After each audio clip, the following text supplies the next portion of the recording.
Speeding. Speeding. Speeding. 5, 4, 3, 2, 1. The world is changing faster than ever.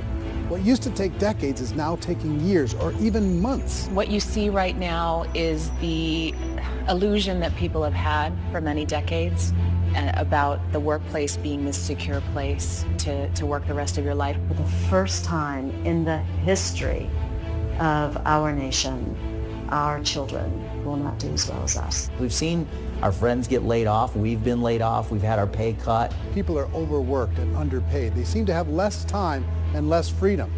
They live under constant pressure. This is going to be forced. And so even if your employer loves you, they may have to cut you. There's something wrong that on Monday morning, the heart attack rate increases by 35%. Technology is accelerating, job security is declining. It just doesn't seem like the old models of making a living are as reliable as they used to be. Every aspect of our lives, there's a better way out there, but we're still doing it the old way. We live in the greatest country on the planet, and there are a lot of people sitting around complaining and being cynical. Like everyone's whining about this old model, and I'm like, why don't you leave it? Look at all this over here. Look at all this opportunity. Since so much of our lives revolve around our work and the way we make our living, many people are thinking there just has to be a better way. The biggest challenge facing our world today is not making money, is what are we going to do with all the displaced, unemployed people? People are afraid that they're going to make the wrong decision. People are afraid of the unknown. People are afraid that maybe I don't have the skills. Hey, sports fans, industrial age is over. It's dead. It's dying. That's why going to school to get a job is an obsolete idea. A steady paycheck is an industrial age idea.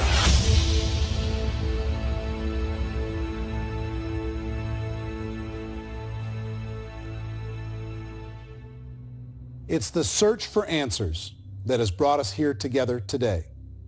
My name is Eric Worre, and for almost 30 years I've been an entrepreneur, struggling at times, but ultimately succeeding.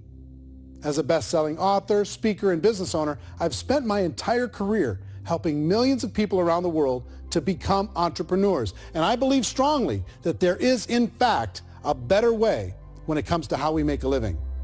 The career landscape has changed dramatically, and many are still working in a model that is completely out of date. What worked for previous generations isn't working as well for people today. In this film, we're going to explore 3 important questions. First, what's really going on in our working world today? Second, in this new economy, is it better to become an entrepreneur, or is it safer to work for someone else? And third, if a person decides to become an entrepreneur and start their own business, how can they do it without taking on massive risk? To help in this journey, I've brought together some of the greatest experts and thought leaders in the field of entrepreneurship to share the real facts with you. My intention is to give you new information that will allow you to make choices that are not limited by an old, outdated model. Let's start by understanding what's going on in our working world today.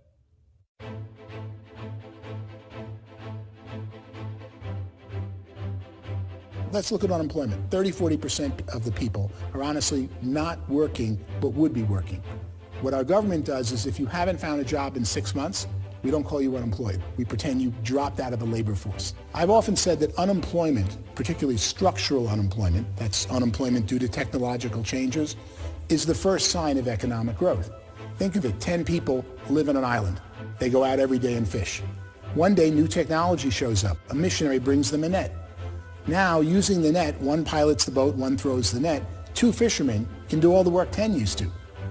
That's a 500% increase in productivity, 2 doing the work of 10, in one day. You don't have to learn a lot to learn how to throw a net instead of throw a fishing line. The island's got a big problem, 80% unemployment. But the island still has all the wealth of the fish because the 2 people produce as much fish as 10 did. Now, of course, looking back in history, these changes used to take thousands of years. And during that time, we went into farming and transportation. Some of us became doctors and some teachers and lawyers, and we developed all these new professions and new manufacturing jobs. Today, these changes are occurring literally in one day when a new technological advance occurs, and we don't have the social structures to deal with it or to retrain the unemployed people. So one of the things that I think is interesting as I travel across the country and really travel around the world is the way that we work and the way we get paid for work is changing pretty dramatically. On a global basis, everything is being turned upside down because of the rapidly advancing technologies. They are eliminating many jobs, and we have been left with many people not prepared for the jobs that exist. A lot of demand in public companies was to squeeze out all the fat and to get just as much margin as we possibly could, and fat equals humans. So this idea of job security in information age is so obsolete, but it's still taught inside our school system, and that's where the problem starts. There's no financial education in the school system, and people are still trained to be employees who work for that paycheck. This is a chart on the middle class. What's happening in the middle class, those that went to school, their incomes have been coming down for years. And parents still say to their kids, go to school, get a job. Now what happens to all those middle class people who are dropping off the ends of the chart? Well, they become what's called working poor. And this is what happens to working poor. But they say poverty is ending. Well, poverty may be ending, but working poverty is going up. And this is food stamp usage. So food stamp usage in America is going through the roof right now because people cannot earn what they call a living wage. Most people have experienced financial pressures that I think are probably greater than they have been in the past. If you're not working for yourself, then it's going to be a pretty hard road for a lot of people. Today, if you're going to control your future, the 40-40 plan is gone where you can graduate from college and get a job and work for 40 hours a week for 40 years. That day is gone. So some of these charts actually tell you what's going on. And this is a really interesting one, you know. People are going back to school because if I go back to school, I'll get a nice job. But this is what's happening to, it's called Sallie Mae, which is the student loan guys. Student loan is going through the roof. It's now over $1 trillion, and student loan debt is worse than credit card debt. So when people stopped using credit card, the government got people into student loan debt. And the problem with student loan debt is you can never be forgiven. See, with credit card debt, you can declare bankruptcy and then all's forgiven. But student loan debt, you can declare bankruptcy, you still owe it. It's the worst of all debt. But this is the next picture. Look at this chart here. This is what's happening to wages of college graduates. It's going down. So you go to college, you rack up all this debt, but you earn less money. Now, that's not that intelligent. Average person who's been working a lifetime in America today is ending their lifetime at 65 with about $41,000 in assets. They earned just enough to survive. I think in the United States we have something like 17 trillion in debt. That's just the federal government debt. We got another 2 in municipal and in other, let's call it almost 20 trillion government. We've got 40 trillion in private debt. That comes up to close to 60 trillion. When you then add something we never had before, what you were talking about, when we look at the unfunded portion of Social Security and primarily Medicare, Medicaid, that at the most conservative estimates from outside firms, Kleiner Perkins, 67 trillion and growing. That's more than all our other debt. There's less conservative estimates that say it's 84 trillion or higher. I added up conservatively $127 trillion in total debt. Debt is a financial drug. When you take it to excess, it's like taking a drug. Yeah, it makes you feel better, it enhances your performance, but at a huge cost, eventually it kills you. And so that's what happens. We keep doing more and more debt, and you get less and less results, just like a drug, until the debt gets so high that it crushes the whole system. That's where we're at, 8.2 times GDP. You know who I feel sorry for? I feel sorry for the person who dreads going to work, who is sick to their stomach on Monday morning, who hates their alarm clock, who gets a little glimmer of hope on a Wednesday because it's hump day and says, thank God it's Friday. And they live for those 2 days a week where they get to be themselves and they don't have to be around people they don't like, and they don't have to play the political game in the office, and they don't have to live this half life. The person that works 50 weeks a year just to be able to have the 2 weeks for vacation. And you know what happens to most of them nowadays? They don't have a vacation. They have a staycation. They have time off of work, but they don't get to go where they want to go because they're overextended. They've got all this debt. They got all this situation. They hate their alarm clock. They can't sleep until they're done. They have to spend most of their life in traffic. I feel sorry for that group of people because there's a better way. They just don't know it. I see this really interesting attempt at rugged individuality in a 6x8 rectangle, and I feel like you're all the same, except for the little push pins of the pictures. There's different pictures. Yours is named Jenny, and his is named Sujara, but it's the same people. And this is how they are, and they're just like the zombies, and there's no joy in there, there's no fun. There's always like the wacky woman who decorates her cubicle, and that's the most she can do there. You got to give her credits, right? The wacky cubicle woman. The basis for their life is worry. I'm worried, you know, maybe I'll get fired. I'm worried maybe my company will go out of business. I'm worried I can't keep spinning the plates on paying the bills. I'm worried about how do I send my kids to college. I'm worried, what if the transmission of my car breaks? That's, you know, 2 or 3, I can't fix it. People live in a sea of worry, and it eats at them. Those signs that people held up during the Depression didn't say looking for gainful employment in a cubicle. It said looking for work. Work is what we're looking for. Job is just a unit of measurement. Work is what we're going after. It's time to look in the mirror and say, it's not the economy, it's my economy. It's my little world of where I am. I need to improve. I'm not going to wait for the economy to come back because, frankly, the economy is doing great in this country. So I'm here on Wall Street, the financial center of the universe, the financial capital of the world. This is where most people's money goes to at least be held for a time, right?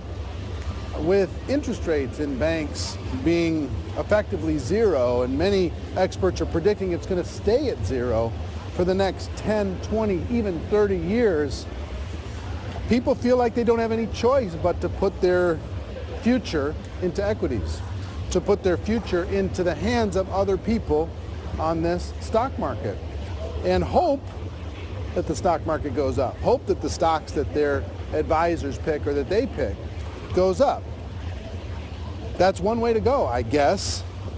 It's my personal belief that if you put your future into the hands of yourself, in other words, you have earning power by yourself, I think you're a better investment than these guys. I think you controlling your future is a better option than handing over your retirement to these guys. The average household income in the United States is approximately $50,000 a year, what they call the middle class. To reach the top 25% of income earners, you'd need to earn at least $90,000 a year.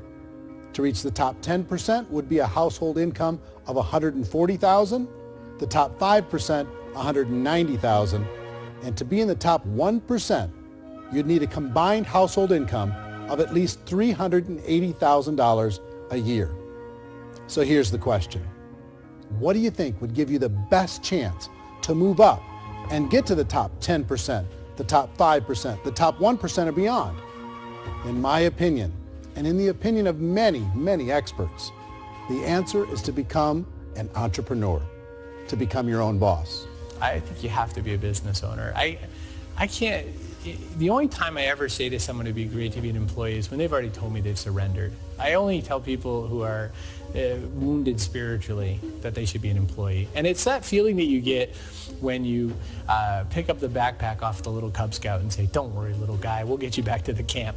You know, it is in no way a kindness when I tell someone they'd be a great employee. The other status symbol really increasingly is lifestyle. I mean, people can own their own business, maybe even work out of their house. That, I tell you, people admire that. Like, gosh, I wish I could do that. The spirit of the entrepreneur is to be a risk taker and to be resourceful and unstoppable and to have a vision of yourself beyond where you are and not willing to settle for life as it is. You think about the great entrepreneurs. They're visionary. They have heart. They're willing to do today what others won't so they can do tomorrow what others can't. Personally, I don't think of the new economy, the old economy. I create my own economy. The entrepreneur's in control. I decide what the economy is going to be like. In the world of entrepreneurship, there are no limits. You can make as much as you want. depending on how much you want to work and how smart you are and how great a team you put together. There's no more lifetime rewarding business than being an entrepreneur. Why in America, where anyone could be anything, would people want to give up their freedom and become effectively a modern-day slave, told shut up and be here every morning at 7:30, leave at 5:30, and do what I tell you? If people decide to become an entrepreneur and work for themselves, they have some traditional options, but they're riskier than you might think. Any kind of a retail business, retail build-outs, is extremely expensive. Even just these small little yogurt stores where they're putting little yogurt machines and you get all the different flavors, you're spending $200,000, $300,000, $400,000 to open a yogurt shop. I would love to buy a Dunkin' Donuts, but it's $500,000 or so to start.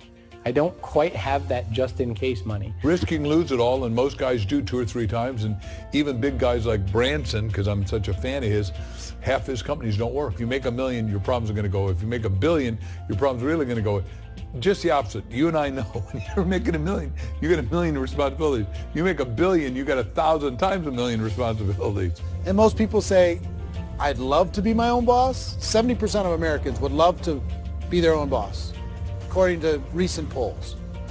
But they don't know how to get there. Because what are you going to do? One, you could buy an existing business. If somebody's selling an existing business, you have to ask why.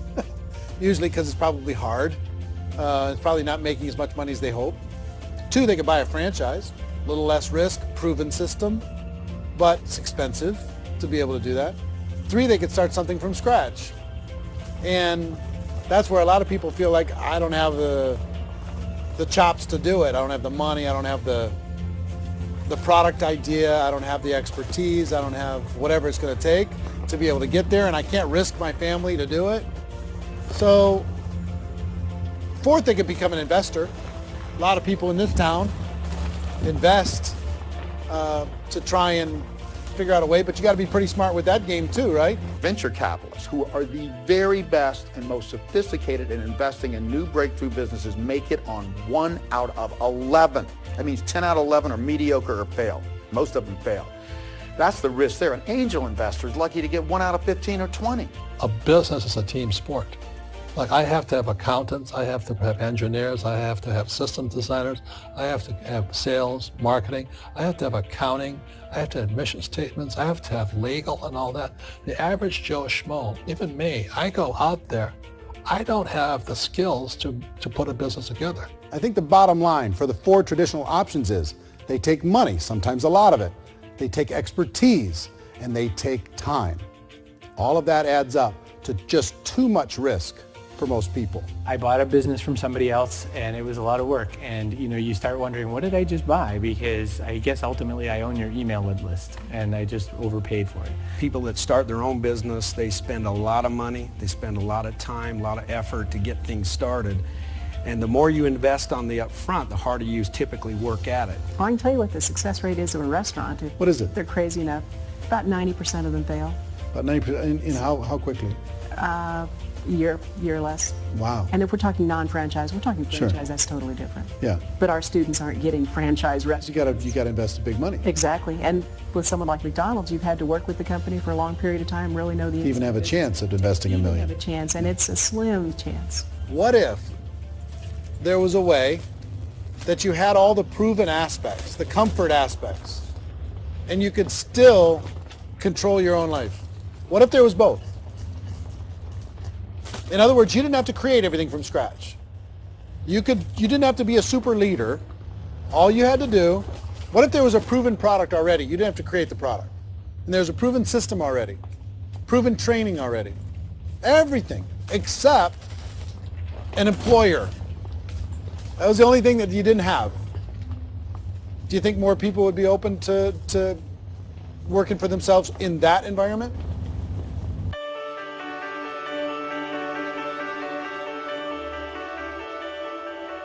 In our search for a better way to make a living, we've come to the conclusion that becoming an entrepreneur is actually safer than being an employee.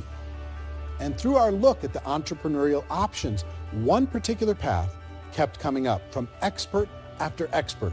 And I think most people will find it surprising because it's certainly a non-traditional business model.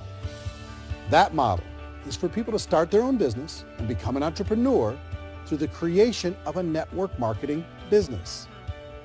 Some people call it direct selling because the product is being sold directly from the manufacturer to the end consumer, cutting out the middlemen. Other people call it multi-level marketing, or MLM, because there are multiple levels of commissions paid. The most common term today is network marketing, because network marketing best describes using a large group of independent distributors, independent entrepreneurs, to move a product or service more efficiently. So my friend here, Donald Trump, and I, we always write about the network marketing industry. And the reason we support the network marketing industry is because it really is a business school for entrepreneurs. Because most people come out of school looking for a paycheck. Oh, that's terrible. I went to network marketing like that. I think if it didn't exist, we should invent it. It is that good. I think direct selling is a great way to do business today. It's very easy to get into that industry, and you can be self-employed, be, in effect, an entrepreneur. When we see multi-billionaires adding network marketing companies to their portfolio of companies, that would be a clue. When we see people who are very famous authors and very famous business people endorsing the industry, that would be a clue. These network marketing companies aren't $50 million companies. They're billions and billions of dollars. They lead the stock market. They're major companies. When we're going to get it? You know, and you're going to school to work for a paycheck. But if you want to be rich, be an entrepreneur. And network marketing gives you the spirit to be an entrepreneur. A traditional company will spend up to 50% of their total revenue on marketing. Network marketing companies use a different approach. Instead of having all that extensive marketing expense, they utilize a network of independent distributors to do the marketing for them. Now, why do they do this? First, because word-of-mouth advertising is so much more effective today than traditional media advertising. Second, some products need to be explained or demonstrated, and an independent salesperson can do that more effectively than an ad campaign. Third, it's completely efficient. The company only pays for the marketing of their product if a sale happens and not before. Imagine if Amazon allowed you to become an independent distributor and paid out 40% of its revenue to that distributor group. All you had to do as a distributor was recommend a product, and if a person bought it on Amazon, Amazon would take care of all the logistics, and you'd get paid for bringing the customer. Now imagine you got paid for every purchase that customer made for the rest of their lives. Well, Amazon doesn't offer this option, but network marketing companies do. 85% of all buying decisions in our society are made as a result of word of mouth or reputation. We're recommending things to each other all the time. You know, who's your dentist? Who's your doctor? Who's your lawyer? What detergent, are you using? What legal system are you using? What product are you using? We're talking to each other about the things that we love anyway. When you go into a big box retailer, you're lucky if the clerk looks you in the eye, much less gives you any detailed or accurate information about what you're purchasing. So of course, this personal information, this education coming from a friend, a neighbor, a relative, or even a stranger, but one who has experience with the product is extraordinarily valuable. As a matter of fact, network marketing can educate consumers probably better than any other form of marketing. It certainly can do better than advertising, because advertising usually has a certain hype to it, and you can only get limited information. So, network marketing trumps advertising. If you were a typical sales company and you wanted to sell $1 million a month worth of product, you might go find 100 superstar salespeople. The quota would be $10,000 a month. So network marketing as a distribution system just flips the numbers. So we use 10,000 happy, raving fans of a particular product, and we don't concern ourselves so much with how much product each one of them individually sells. If they sell just $100 or $200 a month, and there's 10,000 of them, you're selling $1 million to $2 million a month worth of product. And that's the best way I can explain how network marketing works. This is the marketing arm of the company. There's not money being wasted on bricks and mortar. There's not money being wasted on inventory that's sitting stagnant somewhere. There's not of employees standing around that don't have customers. These are people that are going to connect with customers. These companies allow people to become independent distributors for extremely low cost and with no minimum time or sales quota. Essentially, they own their own business and can provide as much or as little sales as they choose. In other words, The distributor gets all the benefits of traditional business ownership without the risk. The advantage of network marketing is the ease of entry, the low risk, and the low startup cost, because almost everything else has very high risk. You can get in for a minimal investment. You're buying into a system that's already been proven, products or services that have been proven to work. The keys to network marketing is providing an opportunity for the masses to get involved, providing an opportunity for the average person who doesn't have the resources to start their own business. All of this so far is fairly straightforward, but network marketing offers another benefit, and it's this benefit that makes it so interesting for entrepreneurs. Network marketing allows a distributor to build their own network of other distributors and then compensates them on the sales created by that entire group. Direct selling is, at its base, very simple. It's the sale of a product or service to an individual on a face-to-face, one-on-one basis, just the way we're talking right now. But there's an important element as well, and that's the offering in conjunction with that sale of product, the offering of an opportunity for someone to make something of themselves. No matter what your social status is, no matter what language that you speak, I mean, look how many unbelievable people are becoming successful to speak every kind of language out there. What an awesome gift to give the world. Instead of having to work your way up in a system and prove that you could be a sales manager, they just decided everybody can be a sales manager. Everybody gets to build a sales team from day one. And so what that brought into the system of growth as a direct selling company is the concept of compounding or geometric progression. Because now you can actually grow a sales force very quickly because everybody is enrolling people in their own sales force. People who are like, oh, this is weird, I'm building a sales team, or what do you think you do at a regular company? How do you think a regular company works? Network marketing is the only industry that doesn't say your past determines your future. It looks at your past and says, okay, now what can we train you to do so you can have a great future? Every other employer out there wants to exploit you for what you already know, not teach you something new. Network marketing has the potential to save the United States and the world, because it's going to teach people not to be employees, but to be entrepreneurs.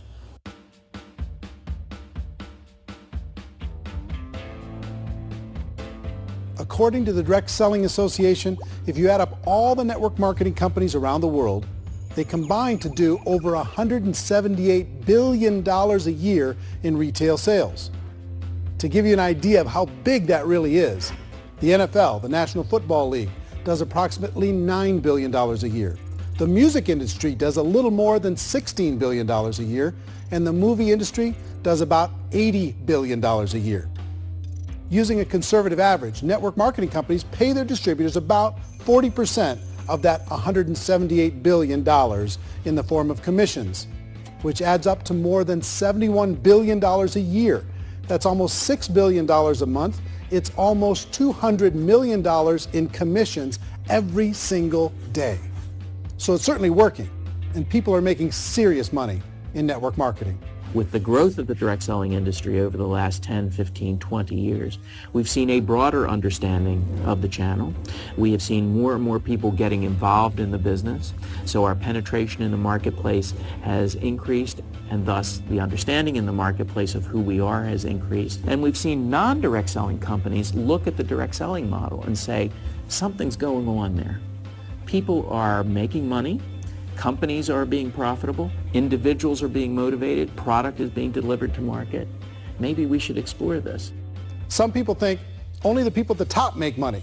Well, let's take a look at that as well. In the network marketing profession, there are roughly 500 people in the world who earn over $1 million a year. If you round that number up to $2 million a year, that adds up to about $1 billion a year. That takes the $71 billion paid out each year down to $70 billion.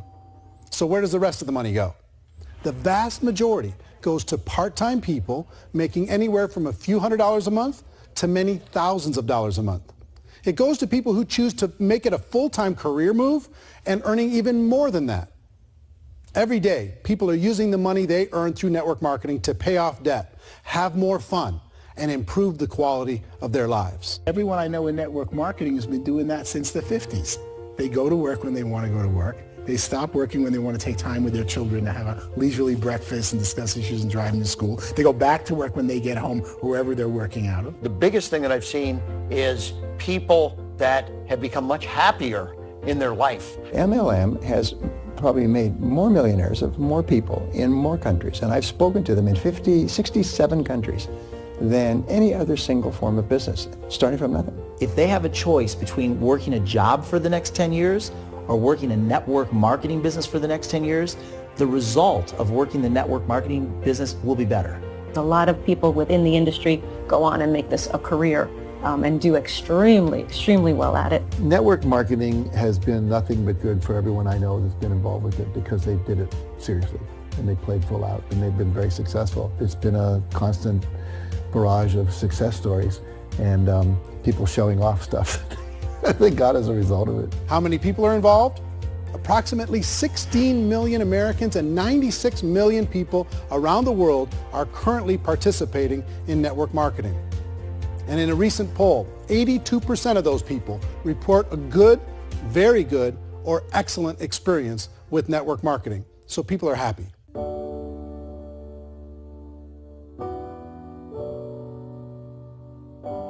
So I've taken a look at the network marketing profession and really tried to understand why so many people are confused as to the validity of this as a business.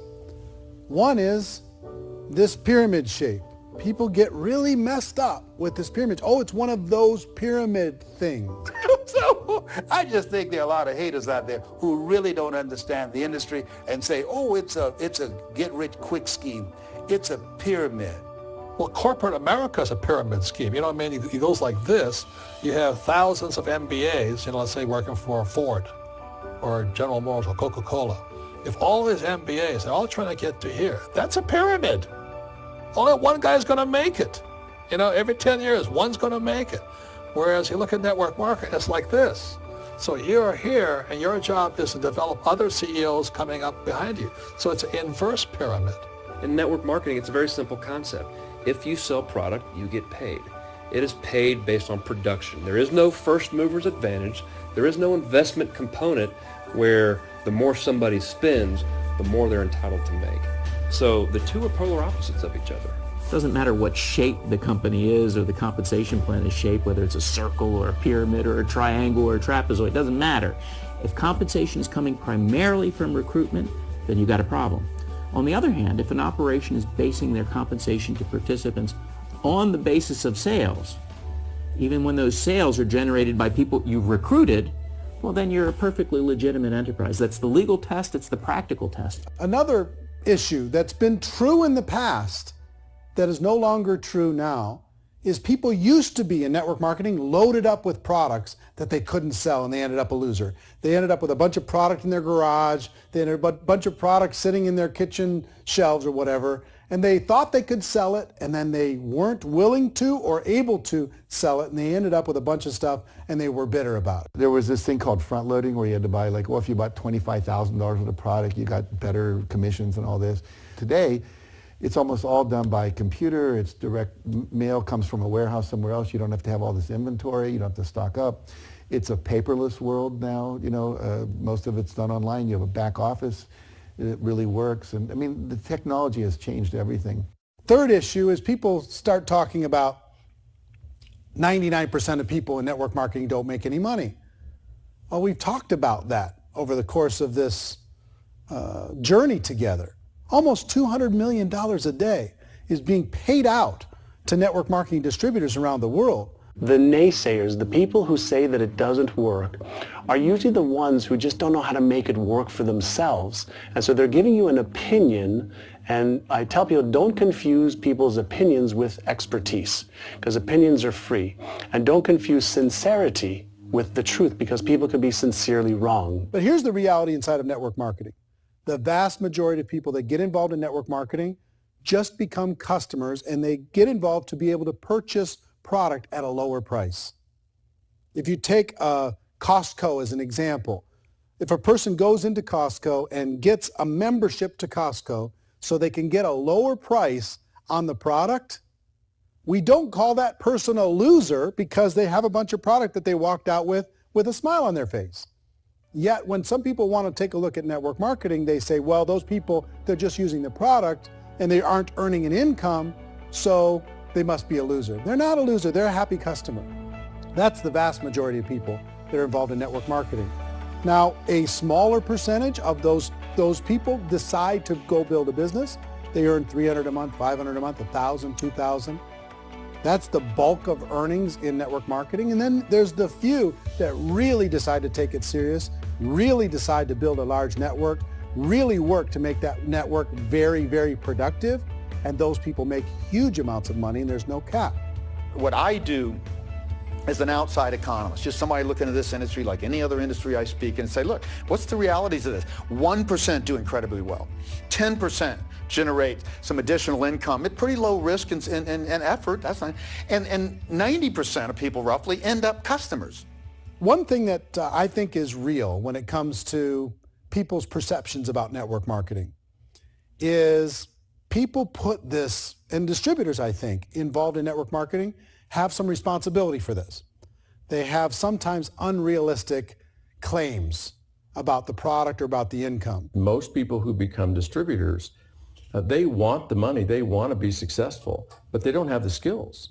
They don't know what to do. And when people don't know what to do and they're in a new business, they're scared.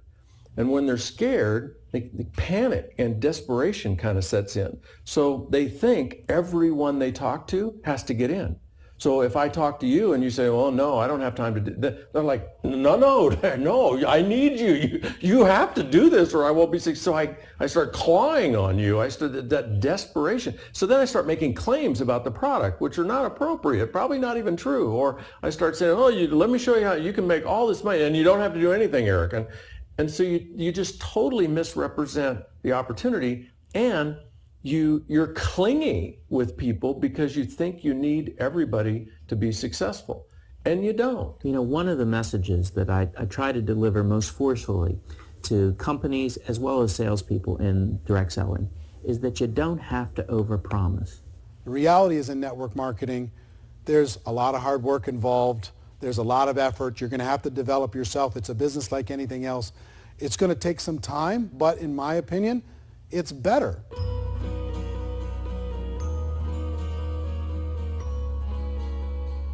It's light years better for people starting today than it was even 5 years ago. I think it's more widely accepted now, and people understand it is a business. It is being an entrepreneur. It is being a business owner. Our belief system is based upon our evaluation of something, and frequently if we reevaluate a situation, our belief about that situation will change. The industry has changed and it's grown up. It's totally transformed. You've got young people today that have grown up with social media, and they understand networks. They understand how people are connected through technology, and they understand how money flows through those networks. So when they see network marketing, they don't see it the way their parents saw it. And we've all learned, the larger industry that you represent, has all learned from those mistakes and flaws and errors that have happened early on. Early algorithms didn't work the right way. That's all fixed. It's like when they design a computer program, they design the program, then they run it, and then they go back through and they debug it. The MLM industry has been debugged. This is the day of being virtual, being able to run a business from your mobile phone. I mean, it's incredible. Companies are getting smarter. They're implementing more consumer protections. They're implementing more compliance training. They're doing more with respect to product research. If you do get involved and you make purchases of inventory, even on a voluntary basis, if you decide that this business is not for you, you can leave and have that inventory repurchased by the company. There's no other business that offers that kind of protection on a voluntary, self-regulatory basis.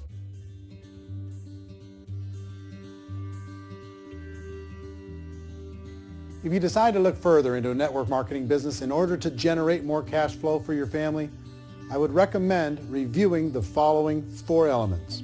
First is the product or service. And on the product or service, I would ask 5 important questions. 1, do you like it? Is it something you would feel comfortable sharing with others? 2, is there a recognized need in the marketplace? It's hard to create a need if one isn't naturally there.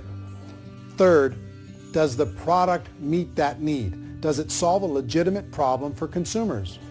And 4th, is it priced to sell? Can it compete in the marketplace? And fifth, is it priced for profit? Is there enough margin for the company and the distributor to be able to generate income for the long term? If you can answer the questions on the product to your satisfaction, the next element to consider is the company itself. Is it well run? Do you believe in the founders or the management team? Do you feel they have what it takes to go all the way? See, it doesn't matter how good the product is if the management can't take care of the company. Good management can change with the times. They can handle adversity. They can make good decisions. Make sure you choose a company that can serve you for a long time. The third element to consider is the compensation plan. And with that, there are three important things to look at. First, a brand new person needs to be able to generate some money fairly quickly. It may be an obvious reason, but you can probably imagine the ripple effect of a distributor getting involved and having even a small victory fast. That can only help with the overall success of the organization. Second, a person should be able to develop a moderate part-time income in a reasonable period of time. As they develop their network and as their sales grow, they should be able to enjoy more benefits. And third, for the people who are really serious, for those who decide to really go pro in the network marketing profession, there should be the possibility to make a serious full-time income if they work hard and are committed to developing their skills. If you're comfortable with the product, the company, and the compensation plan, the last thing you should look at is the support that will be made available to you. Does the company have a website? Does it have a solid online reporting tool? Do they have comprehensive training available? Do they host events to help you build your business? If you decide to do this, what kind of a support system can you plug into? Choosing a network marketing company is a personal decision. But evaluating the four elements of product, company, compensation plan, and support is a great place to start. Is the company promising that you're going to get rich quick or that you can make a lot of money without a lot of effort? That's a red flag. Is there a product that you really believe in that you think can be sold? Or are you being told by salespeople or the person who's trying to recruit you or by the company itself that don't worry about the product, all you have to do is recruit other people into the business? Red flag, warning sign. If you're hearing that, take a second or even a third look. Get to know the customers, the products, the business, have some success, and see where the opportunities might take you to move up in the organization. You want to find out how concerned are they about my education, my training, and my development? Is there a space for me to grow? Most important question. Learn everything that you can about the product. Make sure it's something that you believe in, and learn everything you can about the industry and work that system. You have to be very passionate about whatever that company is doing. I would get involved. You can always test drive anything, you know, the product, the service, the community, and then lean into it a bit. If it feels good, then lean into it a lot. Behind me is the Lincoln Memorial. And this is a place where Martin Luther King Jr. had his famous "I Have a Dream" speech. And at that speech, he talked about his dream for equality for everyone around the world, and that's a noble dream. But I think more people need to remember what it was like when they were kids and the dream was still alive in them. Before it got beaten out of them by reality, by this paycheck, by these responsibilities, and by having to live for this job to pay the bills. I think people need to remember that, go back to that. Once they know that there's a better way, I think their future is going to be much brighter. They can live a better life.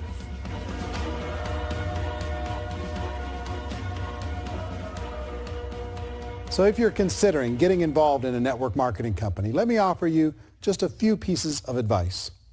First, network marketing isn't perfect. It's emotional, it's challenging. Like any entrepreneurial venture, it can have its up days and its down days. But if you have an entrepreneurial bone in your body, it's just better. Second, if you're going to do it, decide to be professional. Decide to go pro. It's better to do that than just be this amateur sticking your toe in the water. Third, as any professional, you're going to have to learn some new skills. And I promise you, inside of the network marketing profession, they're not too difficult to learn. Fourth, like anything worthwhile, it's going to take some time. Don't expect that you're going to get to the finish line right out of the gate. And fifth, it's worth it. It's worth it to be able to take charge of your life again. It's worth it to be able to control your own financial situation. It's worth it for the people you're going to be able to spend time with. It's worth it for the things you're going to be able to see and the experiences you're going to be able to experience. It's worth it for the causes you're going to be able to contribute to, the lives you're going to be able to touch, the customers you're going to be able to help, the friendships you're going to be able to develop. I promise you, it's worth it. Remember, most people are searching for answers just like you are. But I do have to tell you the catch to network marketing. If there is a catch, if you want to understand this from an emotional point of view, people say, well, it sounds too good to be true. It's not. It's hard work. But here's the catch. Most people still don't understand it. So you're going to have to endure the loss of social esteem from ignorant people. The uneducated will think less of you. Now, if you can handle that, you're on your way. If that's going to destroy you, you know what? Entrepreneurship in general probably isn't in your future. If you can face that catch, you can become unstoppable. I want everyone to really contemplate this if they're not in network marketing. You're in a job, you probably have a mortgage, you have rent, you have debt, whatever's going on. You're in a prison. You work just hard enough to keep them from firing you, and they pay you just enough to keep you from quitting. Come on! I've been there, done that, and bought that t-shirt. In network marketing, if you run into failure, it's really just a homework lesson for yourself. There's no one to blame. You really have no excuse not to be successful. You just don't.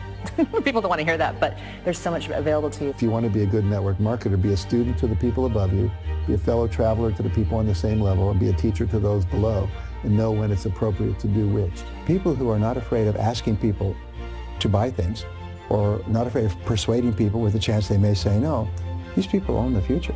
Nothing happens until something moves. So you got to go move, you got to go do something, or nothing's going to change in your life. In the beginning, you're going to do a lot of things that you don't get paid for. But as you go down the road, you get paid for a lot of things that you don't do. And your job is rehabilitate the spirit, the entrepreneur spirit in all of us. You give it back. Either give it a strong yes or a strong no, but no wishy-washy, dilly-dally stuff in the middle. There's dreams and there are nightmares, but I believe that the biggest nightmare of all is when you don't pursue your dream. You're going to see some monumental growth in this profession. It's an exciting, exciting time to be involved with the network marketing profession. The next 10 years, I see just exponential growth. When that tipping point comes, it's not a matter of asking somebody, have you ever heard about network marketing? You're really asking them, which company are you building your wealth in? We are here to fix the world, to improve relationships with other people, to improve other lives.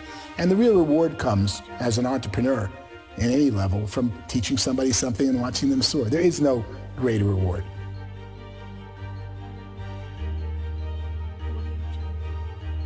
Life's too short to spend it living someone else's dream instead of your own. It's too short to spend it living at a fraction of your potential. Can being an entrepreneur be a challenge at times? Sure. But here's what you get in exchange. It can be yours. Something that you built, something that you created, something that you made happen. This balloon represents your dream. It represents entrepreneurship. My wish for all of you is that you would reach out and grab it. The choice is up to you.